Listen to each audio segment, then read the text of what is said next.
This is Python's Paradise. This is your host, Greg Gilbert, aka the Python Hyena, straight out of Fredericton, New Brunswick, Canada, but wishing I was living in Toronto, Ontario, hence the I Love Toronto in the background.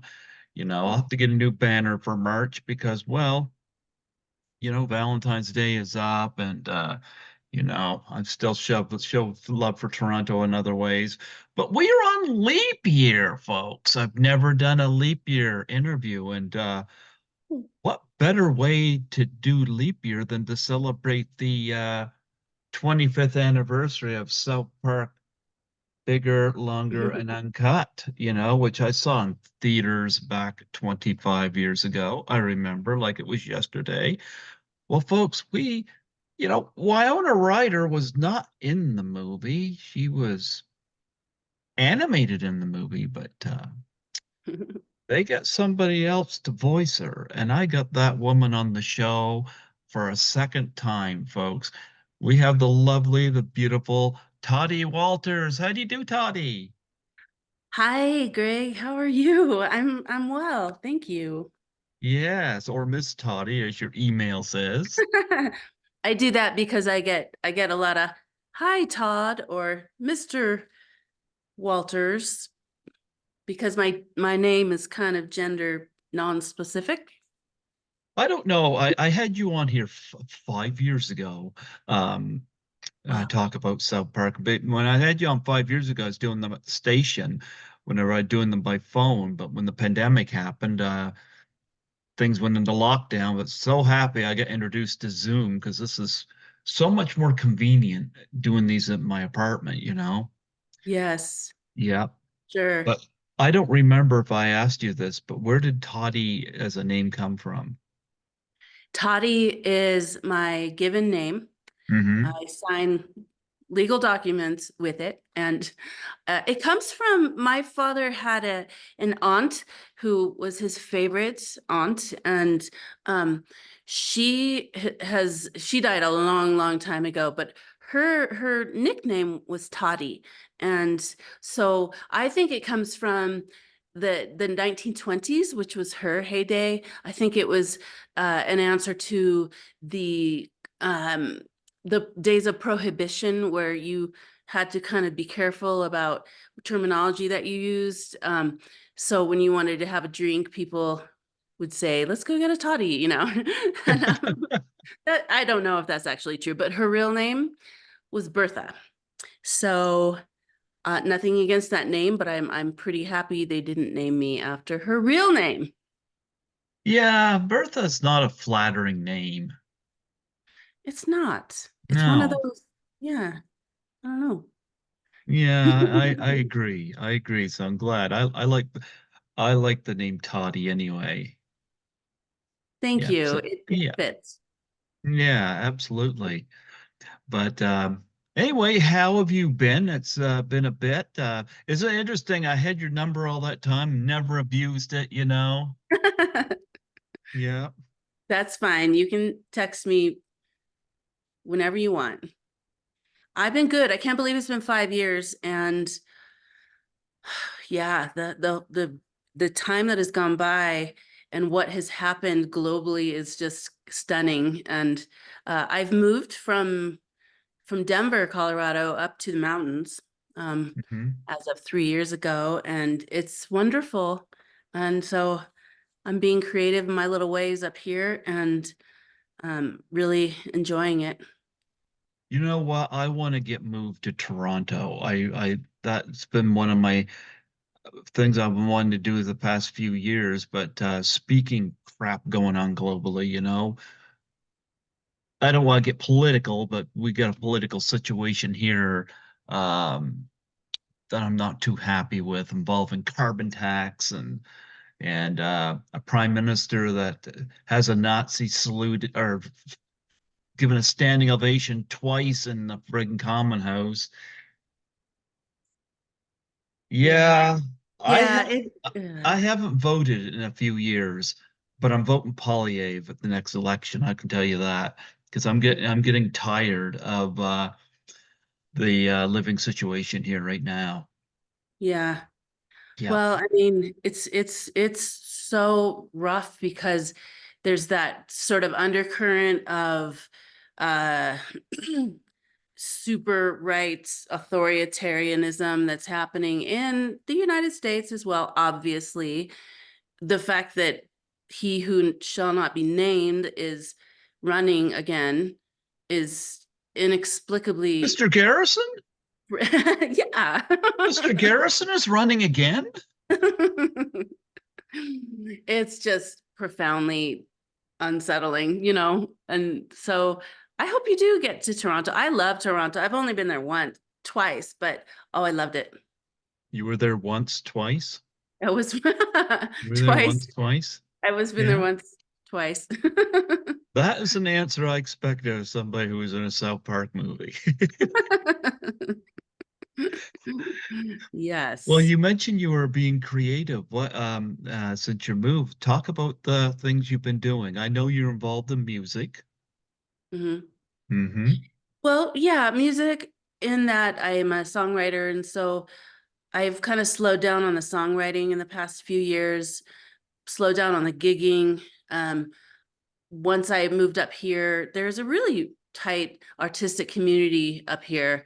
A real tight, I mean, there's a real scene, Mm-hmm. and uh it's there's a little town called Carbondale that I live near, and Carbondale is just a really cool, very semi-hippie but progressive, and there's just a big arts and culture scene there. There is up in this whole valley called the Roaring Fork Valley in general. And so I was able to meet a few people upon arrival that were involved in the arts. And so I took up a new profession of grant writing. So I support nonprofits in their fundraising endeavors by helping them write grants. And so I focus on nonprofit arts and culture organizations.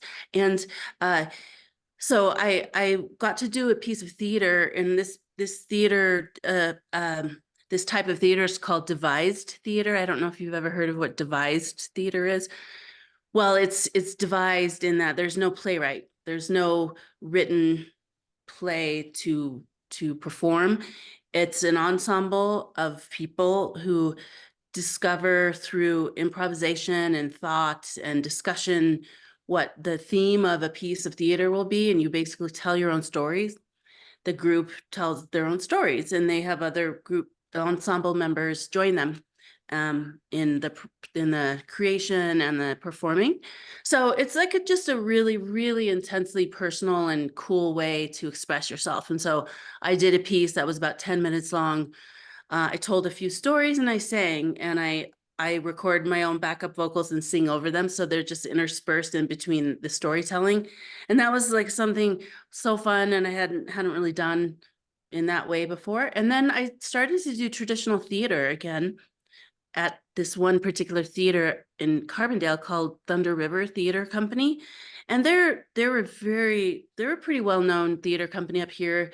And they're not an equity theater, but so it's community theater, but it's very, very professional. And they have actors that come in from Denver to do performances or be in the plays. Anyway, I've been in two plays up there, and I've been cast in their upcoming play that's happening in June. And that play is called, and it's a play that just literally came out on Broadway less than 2 years ago. It's called POTUS, or Behind Every Great Dumbass Are Seven Women Trying to Save His Life. So it's a satire, and I get to play a lesbian international drug mule. It's pretty fun. Sounds like a South Park thing. Yeah. So I've been creative in that way. This is great. Well, here we are, February the 29th, leap year, leap day. You're my first leap day interview. It's magic. Yep. And I I was like, you know what? That is actually perfect. You're the perfect guest for that, you know? Good. I'm How have glad. you been celebrating leap day? So far, Mm-hmm. um, well, I went out to lunch. I've been working, but Mm-hmm. I get to stare at my wall of plants, my plants emporium. and poured myself a little bit of a drink. And yeah, so that's all I ever do on leap days. Well, you know what? I remember seeing this movie, South Park, Bigger, Longer, and Uncut. I remember seeing that in the movie theater. I saw it with somebody, and the guy said, uh, Canada is going to flip over this. And I was like, but you know what? Canada actually really enjoyed it. You know, Really?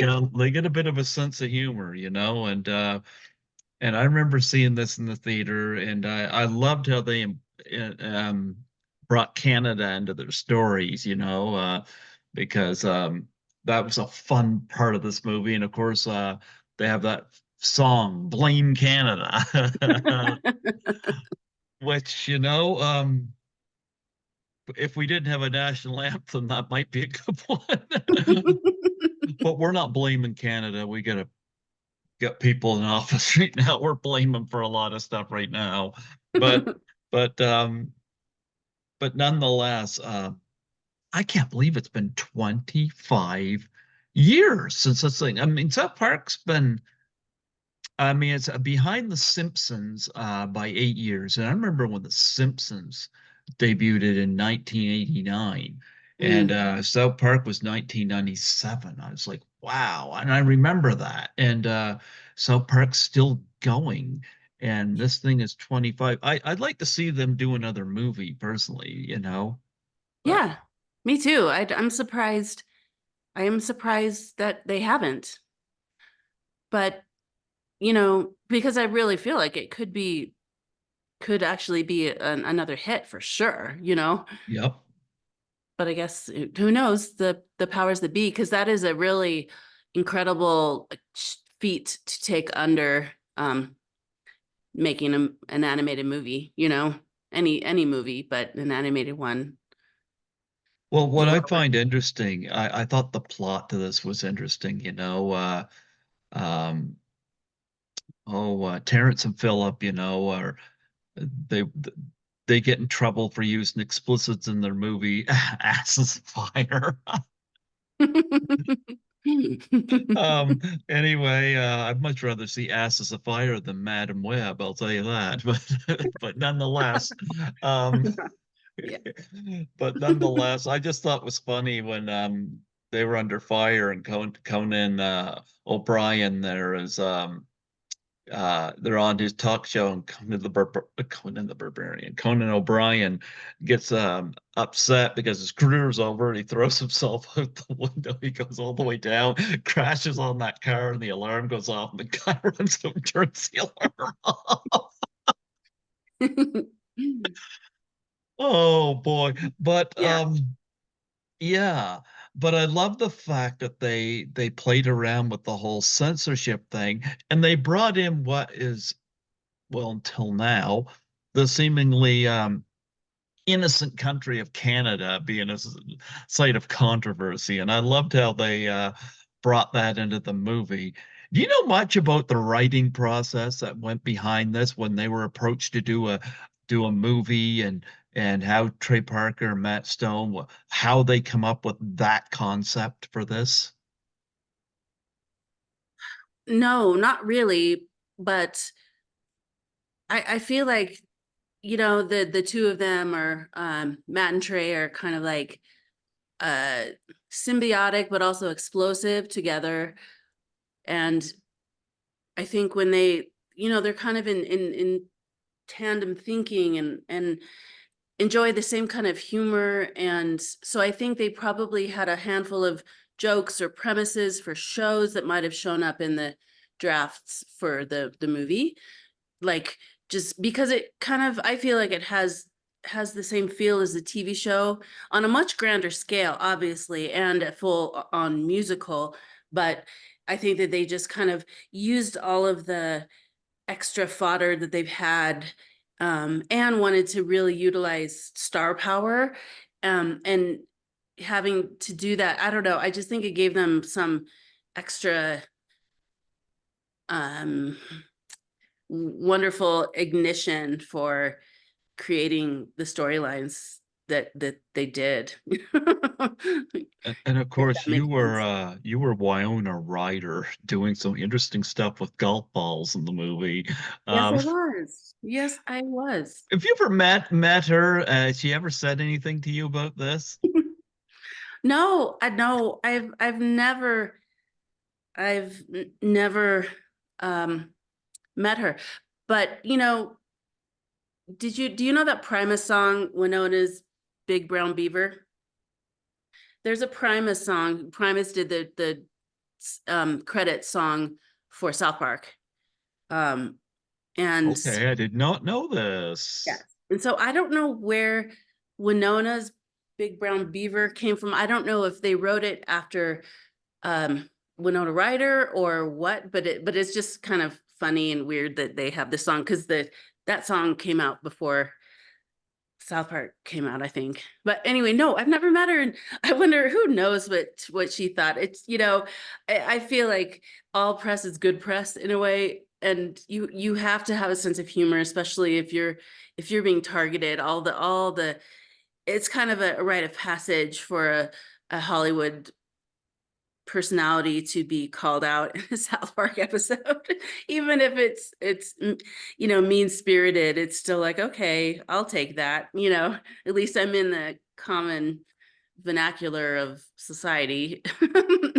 But yeah, it was really fun to do that. Now, you did a lot of work with Trey and Matt, but it's been a while. I hope there wasn't a falling out or anything like that. I just wonder why you guys haven't done anything together in a while. Yeah, well, I mean, our working relationship ended as sort of a consequence of our romantic relationship ending. Oh, And okay. yeah, Oh, because that's we had right. I dated for, forgot that you had mentioned that in the first interview. That's right. yeah, we were together for about 7 years total, and had gone through a lot together within that time because he was gaining so much um no fame and wealth and all of these incredible things. But we were both in our 20s, and that's a really hard time, I think, to become really successful. And so it was hard on both of us, and it was really hard on me. And um the last thing I did with him was, we were not together anymore, but we kind of met up again to just chat, and like after a year or a year and a half after we broke up. And he invited me to be on That's My Bush, um, which was really fun. I'd never done a sitcom at all, so it was just a really cool thing that he asked me to do that, and um I enjoyed it. And we like kept talking a little bit here and there, and then I decided to get married. I Oh, had a whirlwind romance and got married within like a very short time of knowing someone, and no one in Hollywood does that, do they? And I was invited back on the show, um, and the studio called me to come in the next day if I could and do this little another bit role. And I was like, awesome. But I was also planning on going to Vegas the next day to get married. And I struggled with it the whole time. Like, should I tell him? Does it matter? Does he even care? But I was like, I would probably want to know if he was going to get married. It hasn't been that long. And so I did my part, and it was fun. And he invited me out to go to drinks with people that were, in the cast and whatnot. And I was like, wow, it's so nice. It's so, inclusive. And so, but I was like, okay, I got to just tell him. And so I just told him I was getting married, and he didn't respond well at all, and was not happy for me, and not like, anyway, That I'm it was a sorry. little traumatizing. No, seriously, I'm sorry. I had no idea. I didn't mean for you to go down No, that not at all. avenue, but No. yeah. No, it's okay. And and obviously I'm not afraid to talk about it because and I don't think I've ever really talked about it in public or anything, but that's what happened. And unfortunately, was denied access to him or his life or anything. And I'd love to still be a part of things. And I always enjoyed working with them, And but I also am very grateful for the opportunities that it presented and that he helped me gain. And so I'm not, super bummed out or anything, you know. Well, you know what? I'm sorry to hear that, but I will ask, what does your husband think about being married to Winona Ryder? Well, unfortunately, I divorced after about Oh, 7 years. But that's okay. That's jeepers, no, we're getting into some really nice positive well, vibes here. this was a long time ago, right? This was a long time ago. So I'm still friends with my ex-husband, but I have had a partner. His name is Kendall Smith for the last 10 years, and he runs an arts and culture venue up here in the mountains, and we're really happy. And so, yeah, and he gets a chuckle out of the fact that I get attention for playing Winona Ryder and or for South Park. Yeah. Well, I'm glad you got that attitude, and I'm glad things are looking good for you right now. I didn't mean to bring any of these memories up, but I've never been married, so I I I can't relate to that. But sorry that happened, but um, but Yeah. nonetheless, you do have this, and wow, Winona Ryder. Yeah. Um, Well, I'm lucky to be able to say, just as an addendum, um, that in the credits of the South Park Bigger, Longer, and Uncut movie, I am sandwiched, and I might have mentioned this on our last podcast that we did. I'm sandwiched right between Nick Rhodes and Stuart Copeland. mhm, Nick Rhodes of Duran Duran and Stuart Copeland of the Police. Like I'm right mhm. in the middle, my name. So I was so tickled and like kind of a big deal. Imagine touring with them, huh? Oh man, I would totally go on the road as a singer with either of those bands. Yeah. No, what do you think about 25? Of course, you've been involved with South Park even before that, but I mean, of course, this was the big movie. What do you think about I can't believe it's been 25 years. Me neither. No, it's Like, where crazy. does the time go? It is. It's a little nuts. And it's just it's such a phenomena, to have a long lasting show like that, like The Simpsons, is an incredible feat. It's a gift.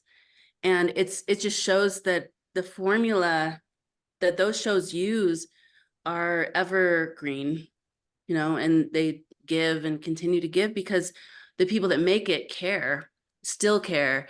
And I got a chance to work on that production as the production office coordinator. That was another gift that Trey gave me, to have a viable job for almost 2 years or a year and a half or so to make that movie. And I learned so much about animation. I increased my skills in an office setting with artists, and I got to meet a ton of amazing animators. Like there was almost 100 animators on that movie, which I had to feed in the last like 3 months twice a day. And so but it was so amazing. And everyone has their own cool talents and stories. And it was just one of the highlights of my life for sure to work on that. I'm going to ask you a tricky question on South Park. What would you say are your top five favorite South Park characters? Oh, geez. Well, to be very, very transparent. I haven't watched South Park in about 25 years. I only have watched episodes in the first two seasons that I voiced.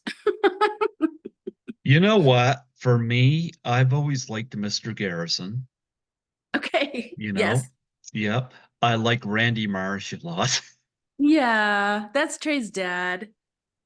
Oh boy, he just He's I like him. A newer character that they got on there, PC Principal, I really like. oh, Yep. principal. Okay. Yep. PC Principal. For the boys, I like Cartman. Cartman reminds me of Sam Kinison so much. Yeah. Yeah, puts Yeah. me in mind of Sam Kinison. And if I That was to pick a fifth, I'm like, who would be my fifth? what about any female characters? Well, you, of course. Well, yeah, of course. No. What's the character that's the friend? I don't know. There are some good female characters on there. But I have a funny story about Cartman and where his voice came from. Oh, When Trey and I were kind of newly together, this was like 1994, I think. We went on a road trip. This was after Cannibal the musical was uh-huh. finished.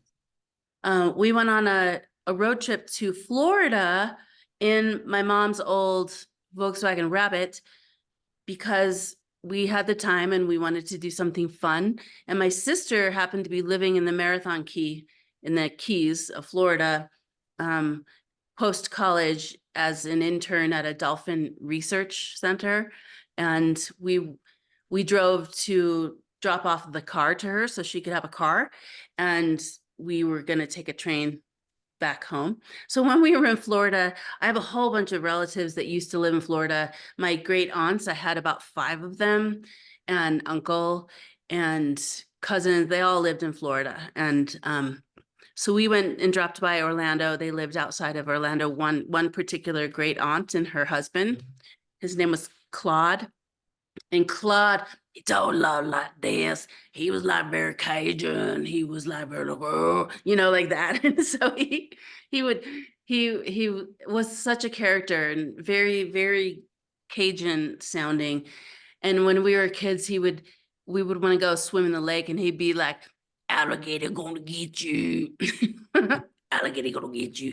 So Trey was like obsessed with his voice. He was like, wow, I've, never met anyone that's I'm like, I could never understand what he said. I could never understand what he said. And anyway, I think Trey kind of took that as a little bit of a fodder for the Cartman voice. You want me to tell you one of the things I love about South Park is that to they're not afraid to tackle it. They're like censorship, they more or less just flip it off. I mean, I love Team America World Police as well, and I remember seeing that in the theater, and when it come to the two marionette dolls having sex, there was this I don't know who the woman was, but there was a woman with glasses sitting next to me. And during that scene, I just kind of looked over at like this, and she had her hands up like she could not believe what she was seeing. I had to look around to see people reacting to this. Yeah. And she was just, I don't know who she was, but she was just like, "Oh, what am I watching?" And of course, I love that too. But here's the thing: South Park, they're not afraid to be. They'll answer a challenge. I remember when they went after Scientology. The trapped in the closet episode there, where they Mhm. thought that I think it was Kyle. The Scientologist thought Kyle was the next coming or something like that, and and apparently there's a lot of truths behind a lot of stuff in this episode. Of course, Tom Cruise comes by, and when Kyle doesn't want to play I don't know. It's been a while since I've seen it. Tom Cruise gets so insulted, he goes into Kyle's closet. They call it trapped in the closet. The episode, they're trying to get Tom to come out of the closet. They send John Travolta up there, and then John Travolta and R. Kelly go into the closet, and Oh my Nicole God. Kidman tries to get them out. I just thought that was hilarious. And so I guess Scientology tried to go after them for it. And Trey and Matt were like, they were just unfazed. I love that. Yes, absolutely, because there are so many horror stories and intimidation stories about the Church of, obviously, of I've Scientology, heard, yeah. because they own so much real estate. They're such a wealthy organization and such a big time cult that is it's dangerous, it can be. And so I appreciated that as well. You're like, what are you gonna do to us? You know, Well, right now, Rhea Remini is doing or no, Leah Remini is yeah. doing to them right now. So Yeah, I watched that series. It was very eye-opening. yeah, It's crazy. I It is I it's crazy. I don't like bullies, so I'm kind of I'm with Leon all the way on that. Um, Another Agreed. thing that South Park did recently, and I just love this because my younger brother sent this to me because he knew I was going to like it, and they went after the whole transgender situation. Now, that's a touchy subject with the pronouns and all that stuff going on today. Personally, I'm straight. I have no problems with people. I don't care what people do behind closed doors. I get along with anybody.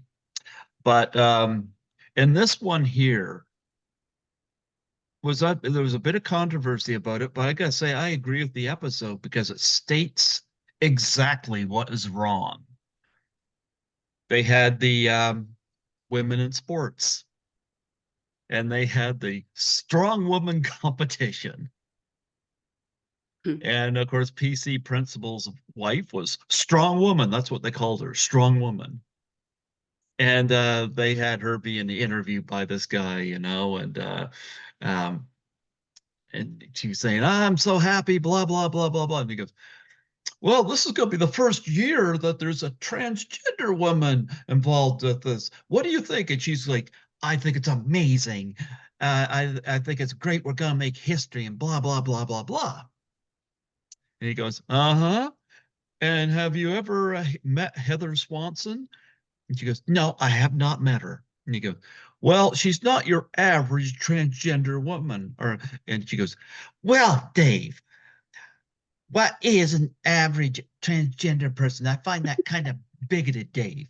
And he's like, "Okay, we happen to have Heather Swanson here with us." And the reason why my brother sent this to me because I was a big wrestling fan back in the 70s and 80s. And of course, the image of Randy Savage comes into he's like, "I can't wait. I just started identifying as a woman 2 weeks ago. I can't wait to smoke the other girls." Yeah. She says, "Strong woman, anything to say to Heather?" She goes, "Good luck." And he goes, Randy Savage goes, "Luck is for dudes." They Oh do man. the strong woman, they do the competition. And of course, it shows exactly the flaw in society's thinking because Randy Savage, identifying as a woman or not, he's beating everybody, including well, he one where he's boxing this poor woman. He's just this poor female getting pummeled by Randy Savage, and he does this rope straight competition with strong women, and just boop, and she's face first in the mud. At the end of it, you got Randy Savage in the middle with the big trophy. I won! I won! I'm the strongest woman and whatnot. And you got strong woman at number two. You got this other poor woman in a cast, and she's all black eye bruises. She's got third place. And I'm sorry, and I've got nothing against the trans community, but I know exactly, and I don't care what kind of controversy this episode caused. I know exactly what Trey and Matt were going after, and I love the fact they came out unscathed because they made a very valid point. Absolutely. Yeah. And I wasn't aware of that, but yeah, I mean, I think there's a lot of considerations in very complicated, dialogue.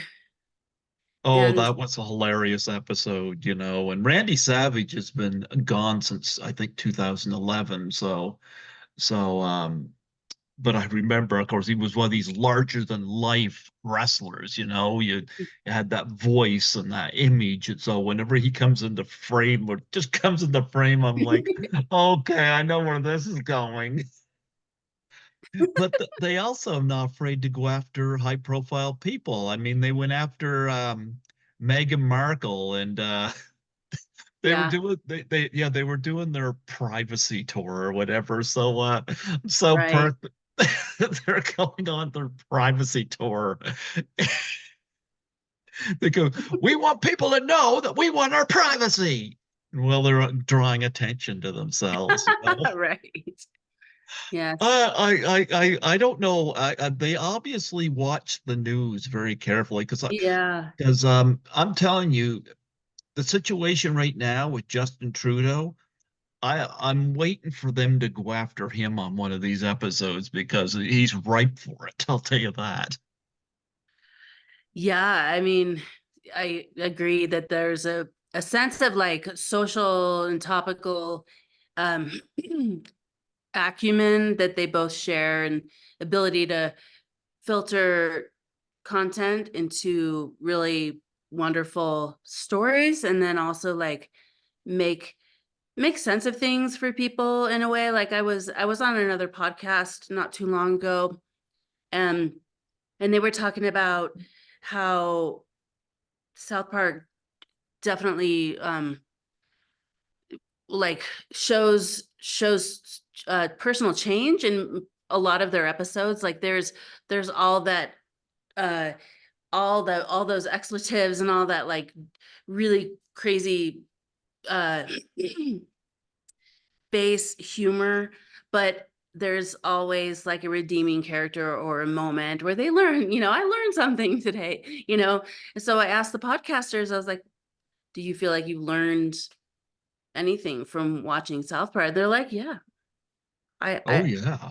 all the time, because they bring up things, and they're always very topical and always just very in the moment. And yeah, I agree. It's really just a cool formula that the Simpsons do similar, in that they take popular people, or they take things that are topical in the, in the pop sphere, and use it. But I think Trey and Matt really use it in a really unique, special sauce way. And they also had one that addressed the whole superhero situation and woke recently where they said, welcome to the Panderverse. I love this. I love this. They had all of the characters switched out as female in different ethnics, and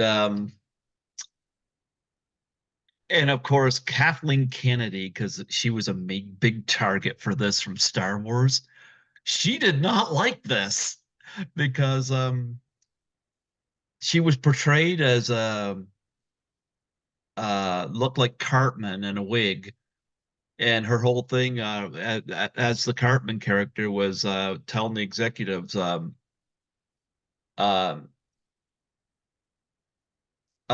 make her female, make it lame or make it gay or something like that. And what I found interesting about they made Cartman, of course, was a black female still living at home.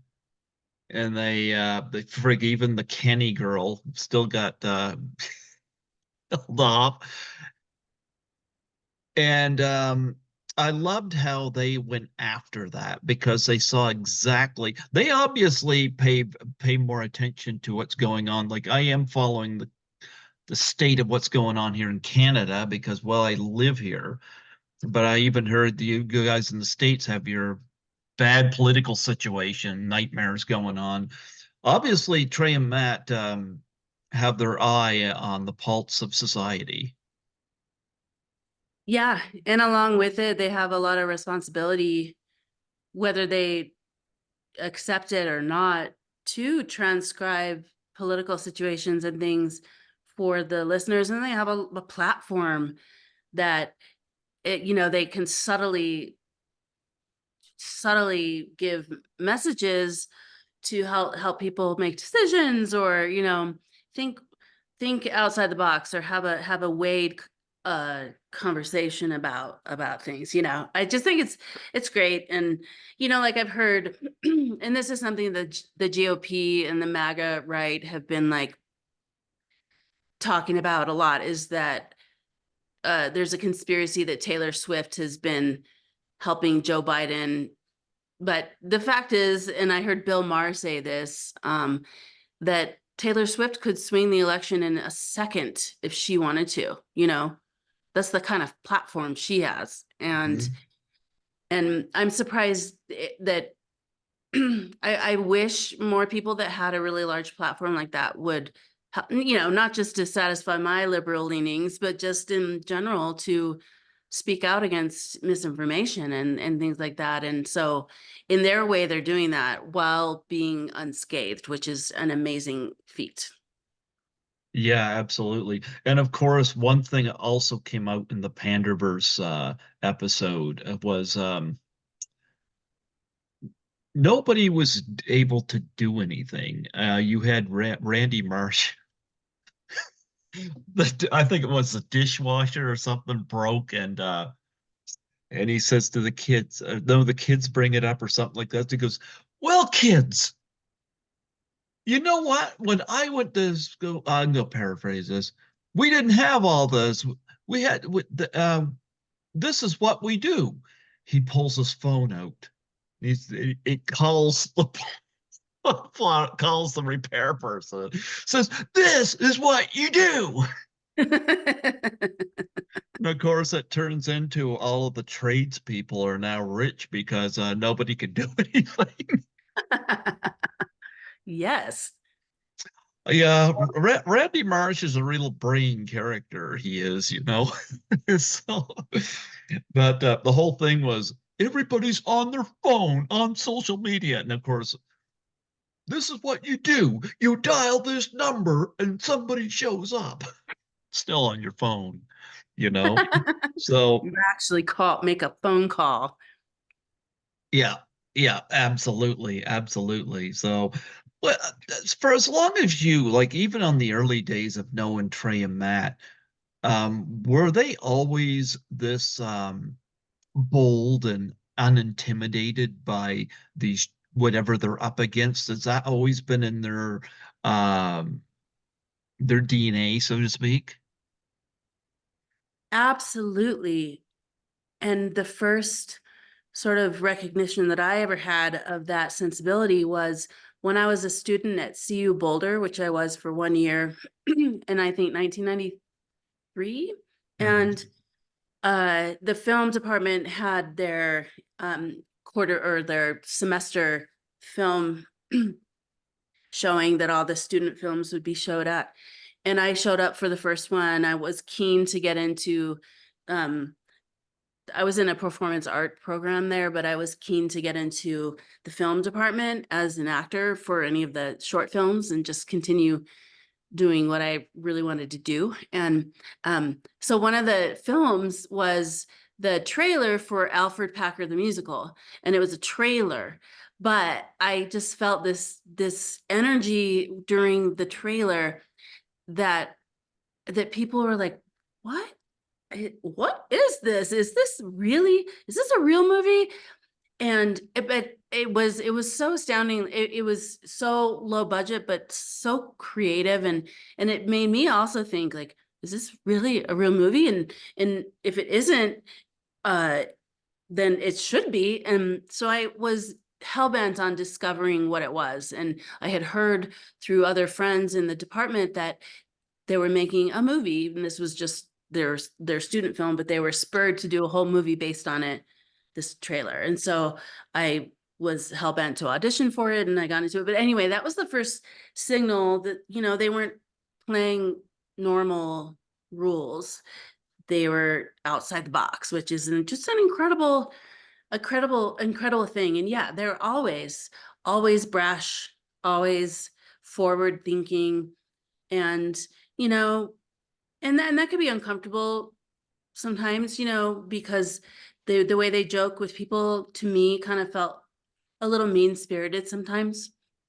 But I'm just very conflict averse person, and I'm very empathetic. So I don't like people to suffer. So when I feel like I don't like bullies.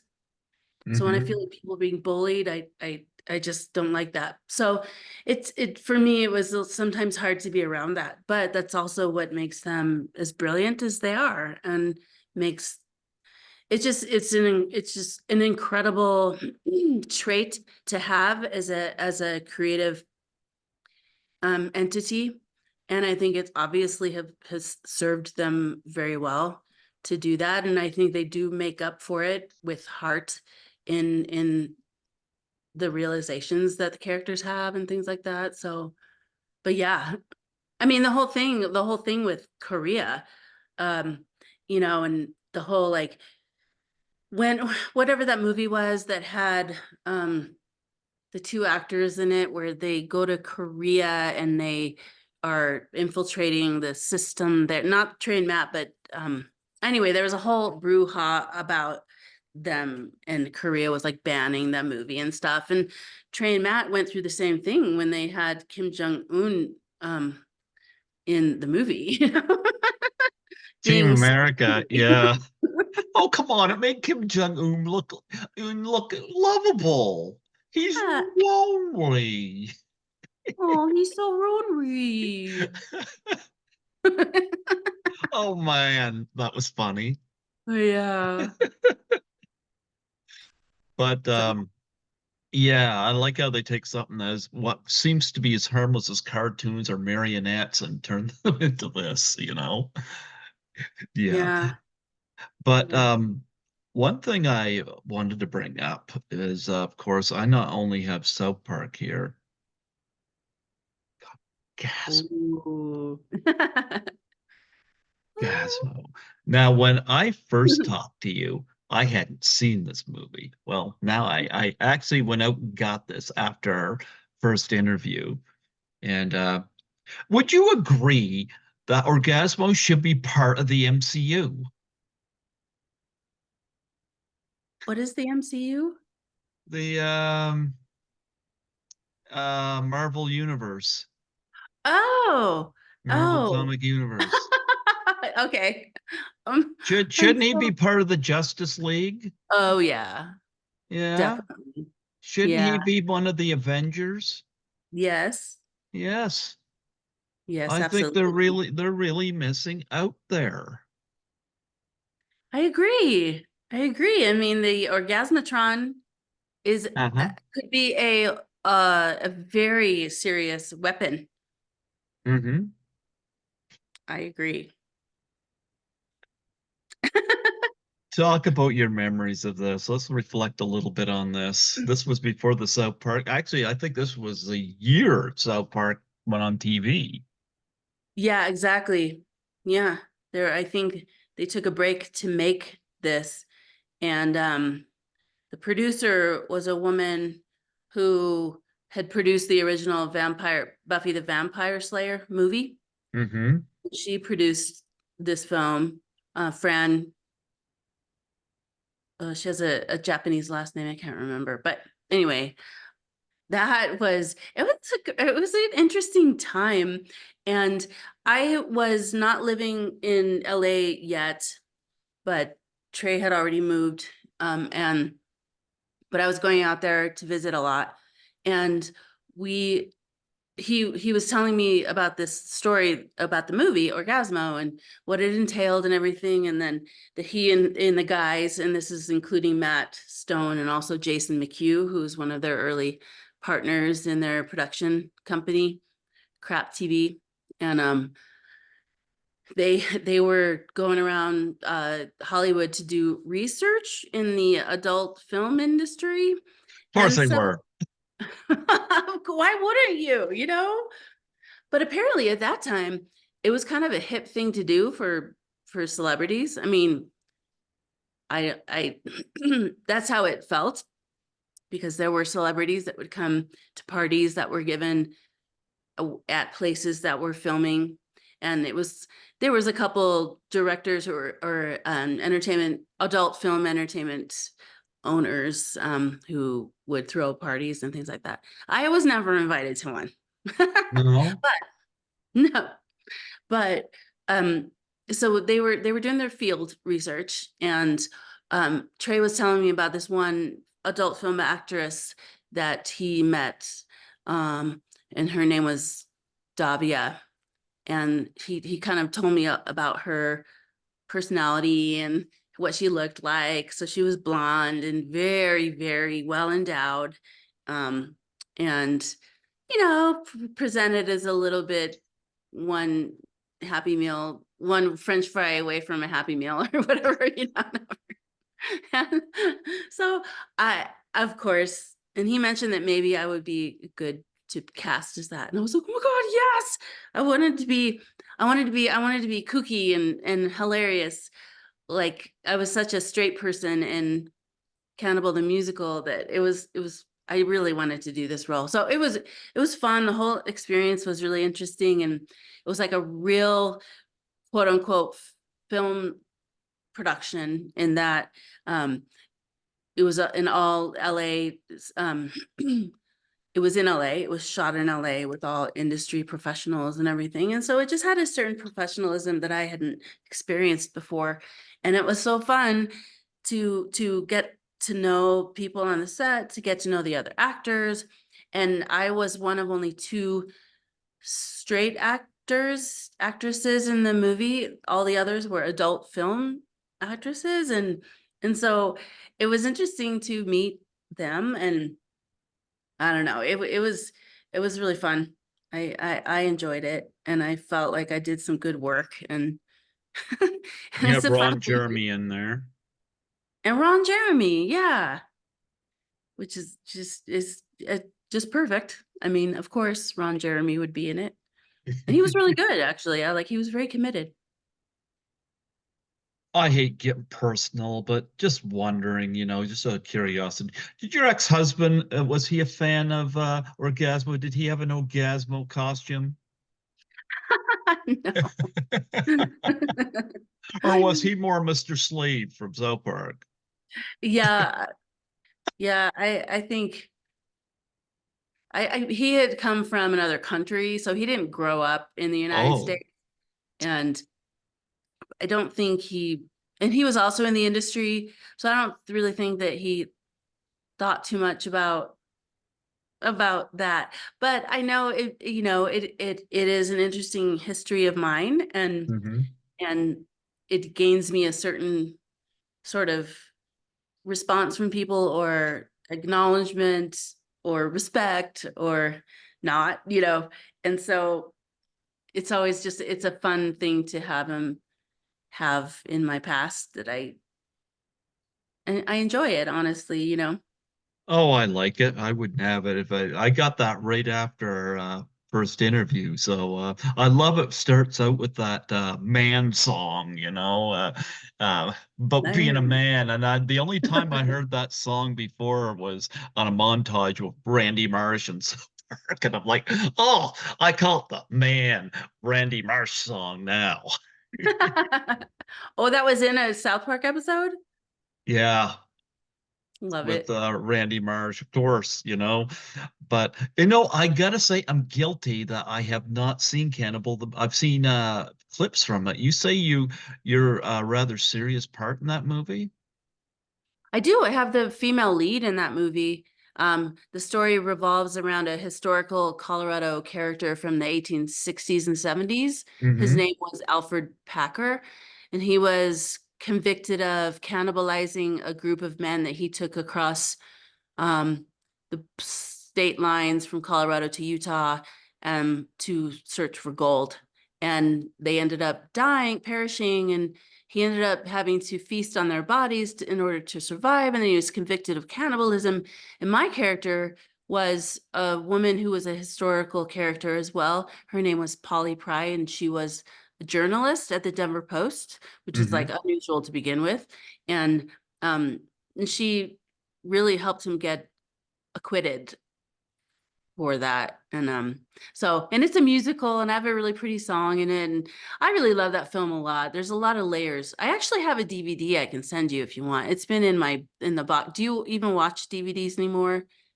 I've got Blu-rays, but I have a few DVDs. Yeah, is it Okay. on Blu-ray yet? Oh, I don't know. I don't even know if it's out anywhere. But it's a cult classic, and people who love South Park often will know about Cannibal the Musical. So it's worth a watch. And it's the kind of movie that is so there's so much going on in it that you could watch it multiple times and still the jokes are just never ending, you know. Well, I'll accept as long as you sign it. I will. Oh, thanks for reminding me. I will sign it. I will sign Yeah, it. yeah. And I don't even mind paying for it. Do you have $300,000? No, I don't have $300,000. That's how No. much it's worth on eBay. No, I'm just joking. No, I'll send it to you. Yeah. Okay.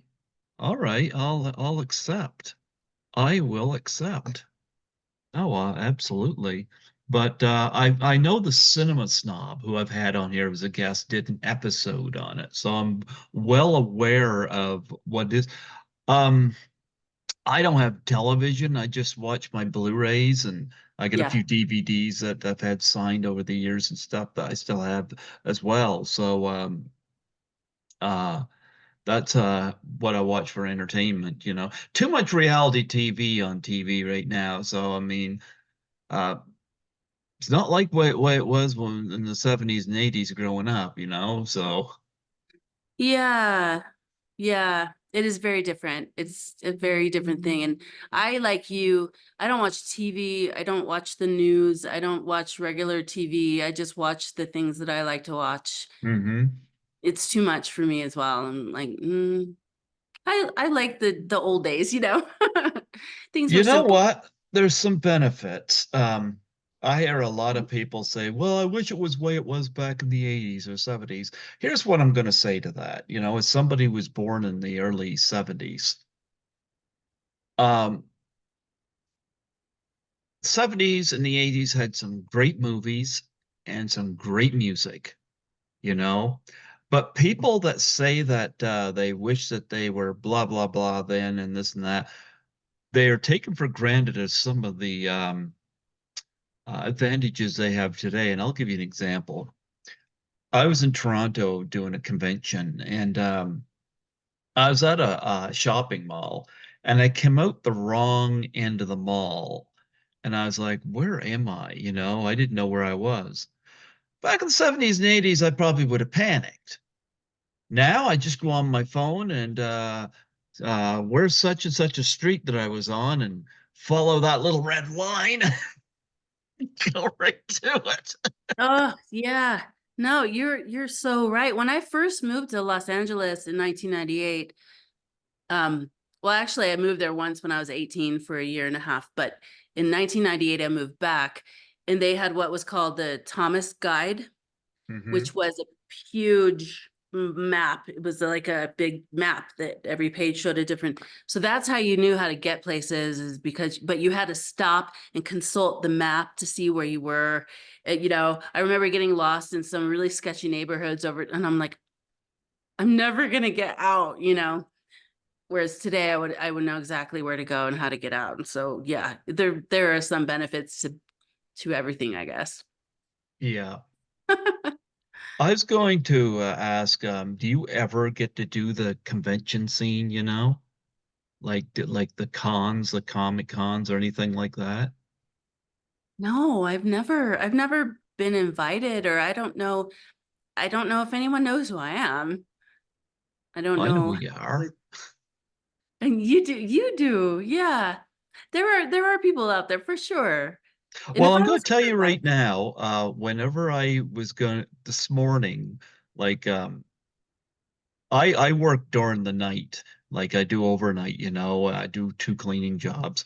I woke up and to go to my first location before I did this interview, and there was a message on my phone. I know you've been on Tommy Kovac's show, Splat from the Fast. yeah. Well, Yeah. Tommy was like, how was Toddy? How's Toddy? And I was like, I have her on this evening because I'm like 4 hours ahead of him. Yeah, Tommy sends his love, by the way. Oh, thanks. Tell him hello, hi, Yeah, Connie. he sends his love. But he says, how was Toddy? And so no, I was happy to have you on here for the anniversary of South Park, and of course this was your big thing you was in. But I mean, like Orgasmo and Cannibal the musical, that must make for some interesting conversations, either with friends or with the new people you meet. Yeah, it's funny. I can go into maybe a job or a new environment, and I won't ever mention anything, but someone will invariably look me up or something, because it's so easy to find. Like, people do that all the time in jobs. You look up the cute guy in the next cubicle, or you know what I mean. You just do that, and so eventually someone will come over and be like, I heard you were in South Park, you know. And then instantly I have more cachet, you know. And I'm like, I was actually. And sometimes I'll just volunteer the information if I want a little attention. Do they ever invite you to golf matches since you were Winona Ryder with the golf balls? You never No, get invited on golf? no, no. And I'm a terrible golfer. You know what? I'm a terrible golfer too. I just stick to Caddyshack and leave it at that. Oh, great movie. Yeah, we lost Cindy Morgan. Which one was Cindy Morgan? She was Lacey Underall. Oh, oh, really? Yeah, Recently? yeah, at the end of last year. I had her on here back in 2015. I was so glad I had her on the show. I was hoping to get her on again because I got some autographs of her through the mail through her, and I'm glad I got those. But I was sad that she was gone. She went way too young, I think, because she was right now, she was in the midst of doing a book on the behind the scenes of Caddyshack, and there was a lot of Mm, weird stuff happened behind the scenes of that movie. I bet. And I was like, oh my goodness, are we never going to see that now? Because I Yeah. heard yeah, I wish they'd do an extended cut of that movie because I know there was just so much stuff and people say, well, it's too long. And I'm like, well, if we could sit through 3 hours of something as boring as Titanic, I'm open to 3 hours of Caddyshack. Oh, Yeah. yeah. Yeah. Well, it's nice to be interviewed by someone who knows what they're talking about. I appreciate you having asked me twice to do this, and so I appreciate it. It's really nice to be acknowledged, you know. Well, but I know before we close off, I did want to, because I know you do music as well, and I definitely want to um, ask you about that. Are you still involved with your music career? Yeah, in that I'm still singing and devising ways to sing more in front of people. Like, in fact, next month I have uh a cabaret performance that I'm doing, which is basically a collection of songs that I wrote and also that I love, that I cover in this performance. And so it's really forcing me to practice and Mhm. get that in line. And that's something I really love to do, is tell stories and sing. So that's something in which I'm really looking forward to doing and then doing more of and more of. I've also been archiving all of my old songs spanning the course of about 30 years, starting with cassette tapes, then to mini discs, and then now I have a whole phone full of songs and song parts. So I want to archive everything, especially the older media like the cassette tapes and the mini discs, into an archive, digital archive, so that I can just have everything.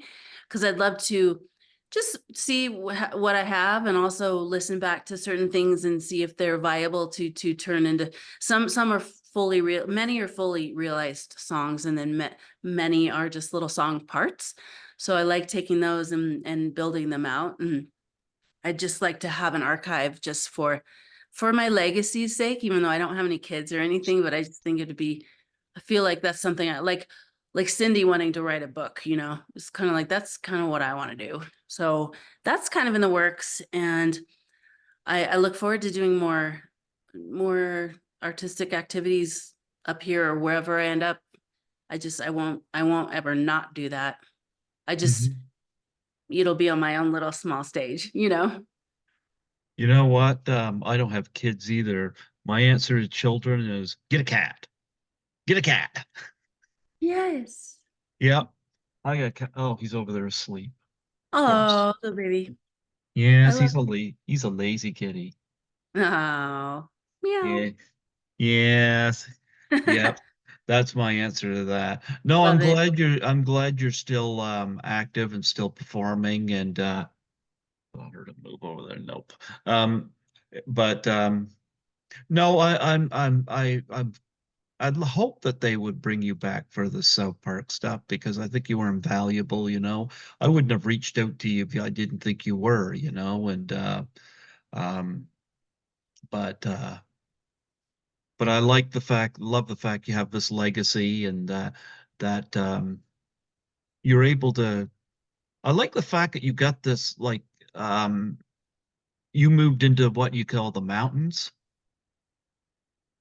Yeah. Yeah. That's gonna be quite a shift and change compared to Los Angeles. Yeah. And Denver, where I lived previous to here. Yeah, it's a big change. It's just a complete, I feel very lucky to be living up here. And I don't know how long we'll live up here, but I love it. And yeah, and it forces me to look at the sky a lot and slow down and just listen. And so I'm really, really happy up here. I'm happy for you. Well, Yeah, yeah.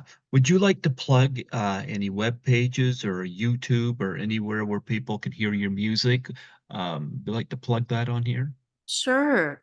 I think I must have told you about the movie I did in 20, it was shot in 2016, and it came out on Amazon in 2017, and it's called Stadium Anthems. And Yes, I think you did tell me about that. Yes, I see it yeah, on here. Yes. I'm proud of this movie, and this was directed by a local Colorado director called Scott Douglas Brown, and Hmm. he basically used an inheritance fund to make this movie that he had been writing the script of like for 8, 9 years, and he uh he allowed me to not only play the lead character but also provide a bunch of songs of my own for the soundtrack, and the sounds, the compositions for the movie. Like there are 31 original pieces of music in Stadium Anthems, and about 20 20 20 or 21 of them are mine. And then there's or maybe like 18, and then there are about 10 or 11 songs that are Scott's that he wrote, but I performed on and sang. So it was a really cool opportunity for me to get my music out there and to perform, and to be able to go into the studio and record some of my stuff and also record Scott's stuff. And unfortunately, the soundtrack to the movie isn't for sale or anything. The director just never really pushed it out there, but there's so much good music in it. And the movie is definitely, it's a low budget movie, but I think it's really well done for what it is. I think it's interesting, and it's such a great, it's just a good attempt at creating art, and it succeeds in my book. And so if I could plug anything, I think I would plug watching it and listening to the music. You know what? I'm looking at images of it online here. You have an interesting outfit in that. That actually looks really good. I need to look into that. Yeah, You it's did interesting. you did talk about that in the last one because I recognize the image, the Yeah. blue background on it. Yeah.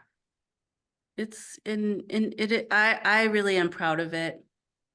And so I'd love to hear what you think of it after you watch it. Absolutely, absolutely. I got to look into that. But yeah, so is it like whet my appetite for it a little bit? Is it like a documentary? Is it fictional or Yeah, it's fictional, but it's kind of a mockumentary. oh, I There's like those. yeah, there's some really base humor in it, but there's some uh high level humor. There's I play kind of a straight person again in it, like straight man is what I mean when I say that. And um it's a look into the music industry and the different personalities that you'll discover in that industry. And um yeah, it's just very a well thought out. The script originally was, I don't know, probably 300 pages or something, because he's very meticulous about writing and has a lot of ideas, and he couldn't necessarily flesh out everything he wanted to. So the movie can seem a little like chaotic and a little like there's a lot going on, um but I think it's enjoyable. I think it's enjoyable, and it's may not be everyone's cup of tea, but nothing is. And I think you'll like it. You know what? I think I would too. So I'm going to look into that. And of course, I want to know, do you sing the songs from it when you perform in your cabaret? Yeah, there'll be some songs from that, well, a couple songs from the movie that I'll sing. Um, Particularly ones that I've written on a, like when I perform live, I usually use a loop pedal for my vocals, not for the guitar, but for the vocals. And so I will loop a pad of vocals and harmonize and then sing over it. It's kind of an a cappella style. And there's a couple, there's one of those in the movie, and then another one that I do. So I'll use that tactic, and I'll play the guitar in a couple of my other songs. And then I'll also employ a guitarist and a keyboard player who will back me up. But yeah, I'll definitely do a few of the songs that are in that movie. Definitely. I don't know if I asked you this before, but how far do you go back musically? Is that something that you wanted to do growing up? And you were drawn to music? Yeah, definitely. I was always wanting to be a singer ever since I was very young. I was in a professional choir as a kid, and um, a children's choir, and then I was always just singing and obsessed with it, and ended up taking some vocal lessons. Not until, well, in high school a little bit. I did some theater around that time, and then I just I discovered Kate Bush when I was like 13 years old, and I never looked back. She inspired me so much as a singer and then as a songwriter. I started writing songs when I was about 18, and then I over time started writing better songs, and just start it was very experimental with my voice and the way I wrote songs and everything. So I've always I replaced music with my desire to be an actor. So I stopped acting for a really long time and just kept on with music. And that is something that I always love because I have control over it. And I don't have anyone kind of telling me what I can write. And whereas when you're an actor, you are directed by someone, and and there are certain paradigms you have to fit in. So yeah, I love music, and I want to do another record, and I always want it to be a part of my life. It's just something that's mine, and so Okay. Is guitar your instrument of choice, or is there now how early did you get into that?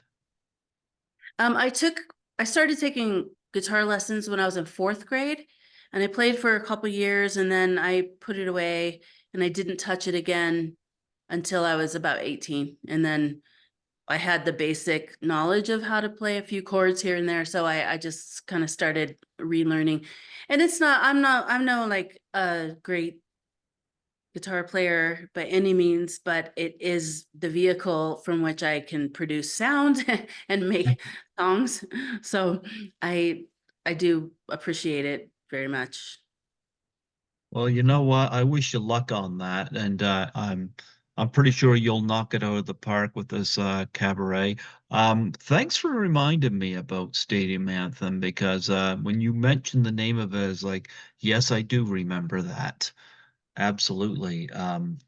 But I need to look into that because that does sound like I like movies of all different styles and types. I obviously got a love for comedy, but you mentioned mockumentary. I like that because there's a level of creativity that goes into. I think of like This is Spinal Tap or Yeah. Walk Hard, the Dewey Cox story or something like that. Yeah. And I'm like, okay, you got my attention on that, so I'm going to have to look into that.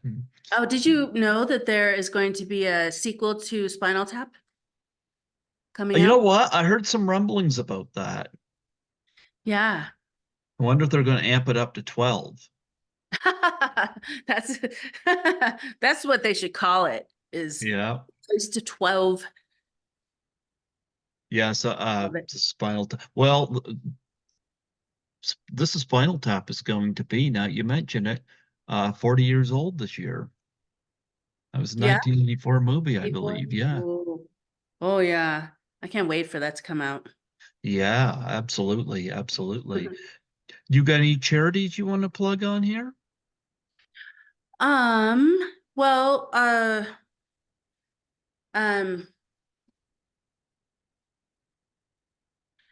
I forget the name. It's called World Central Kitchen. Mm-hmm. Are you familiar with it? There's a famous chef behind it. I forget his name at the moment, but World Central Kitchen essentially goes into war-torn territories and feeds people, makes food for people who are hungry and starving, um and it's just an incredible organization that I have given money to. And that's just like a general big organization. um I encourage people to always give to animal welfare organizations, especially no kill shelters. Mm-hmm. um because you're a cat person and I'm an Yeah. animal person for sure. So Do you have a kitty? I used to have I had two cats for 18 years, Ah, and they passed away, both of them, in 2016. And I haven't replaced them yet. But oh, I love them. I loved them so much. They're still with me. yeah, I love my They're kitty. angels. Love Yeah. my What's his kitty. name? Skittles. Skittles. Just a minute, I'll get him.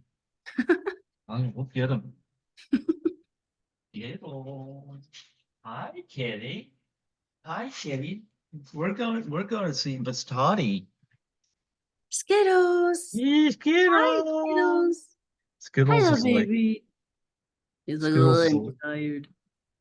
Oh, baby Skittles. Meow. Skittles is like, does she have treats? She have treats? He's cute. Hi, Skittles. He's my Meow, buddy. meow, meow. Are you hungry?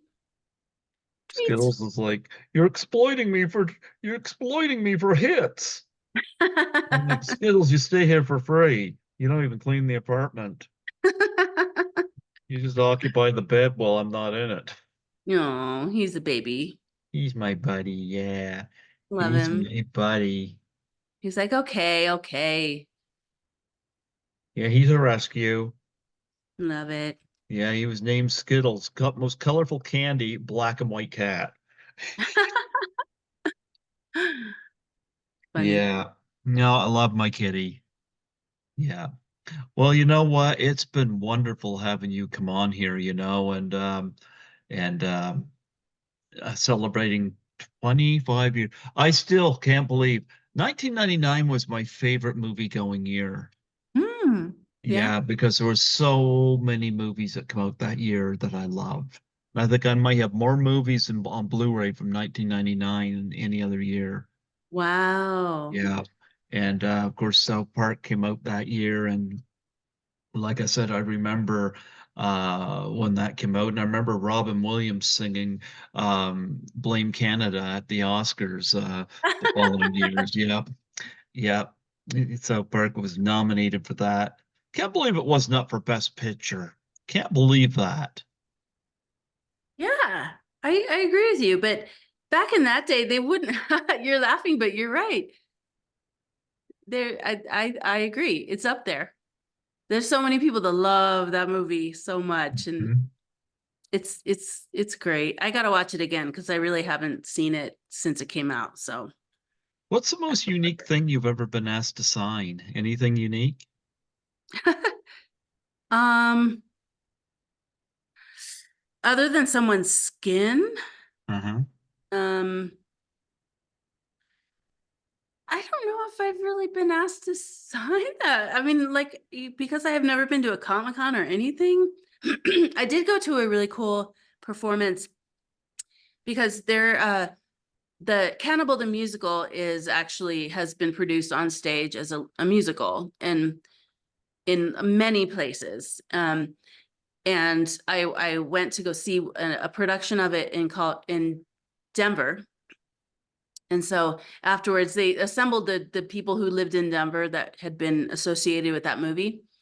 And we all went to see it, and then we signed things afterwards. So I just signed people's like version copies of the movie and things like that, or just different materials that they brought, but nothing really weird Okay. yet.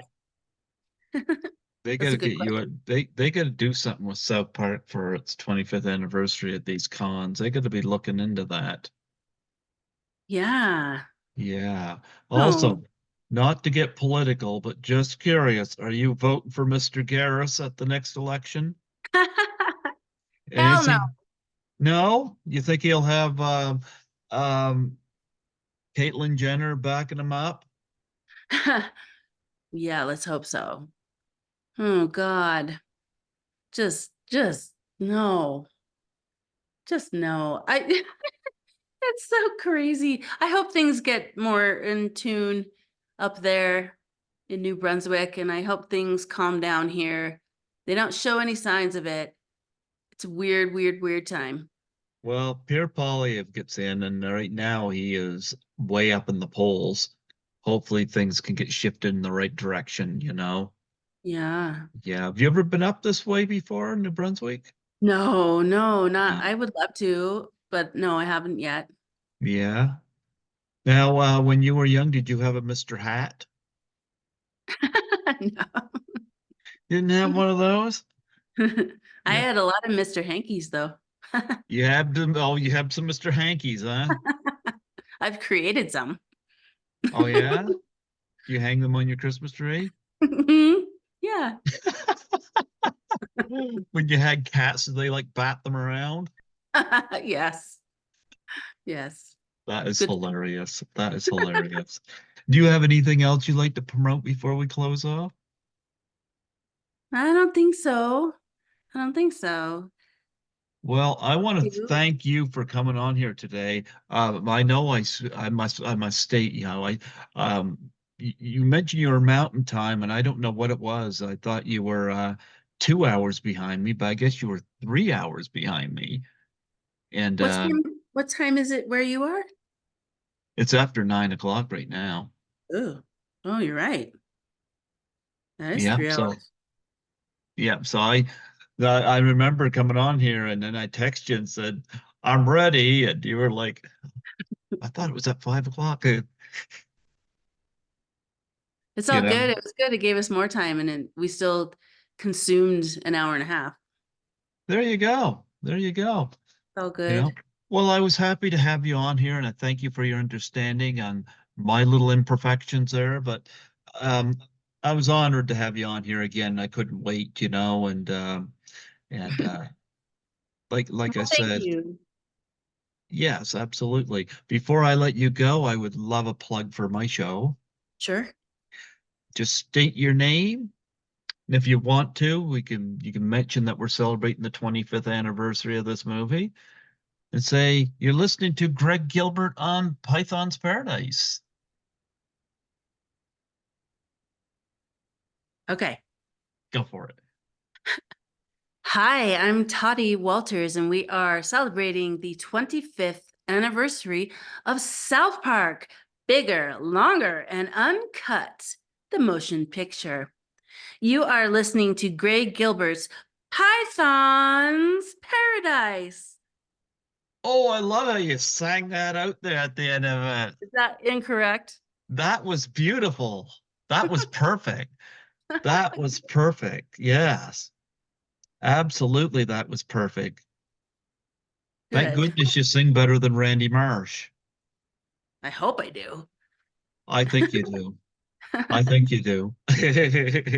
Oh, thanks, Greg. Thank you so much, and I'll be in touch about the Cannibal the Musical DVD. I don't mind paying for that, because I know you got to ship it down here, so Oh, it won't cost much. It's fine. okay. Just send me your address. Okay, I'll do that. I'll text it to you and Yeah. absolutely just remember to sign it and Yeah. I'll remember. yeah. Yeah, I'll get a look at that because that way then I could say I saw that and hopefully I'll have seen Stadium Anthem next time we talk too. So Yeah. yes, I'll Yeah. get a look at that. I like mockumentaries, so I'm all for that. Cool. Well, Absolutely. have a nice evening. God bless you and you take care and Thank you. enjoy the mountains. I will. Thank you. I'll see you later. Take care. Bye. Bye bye.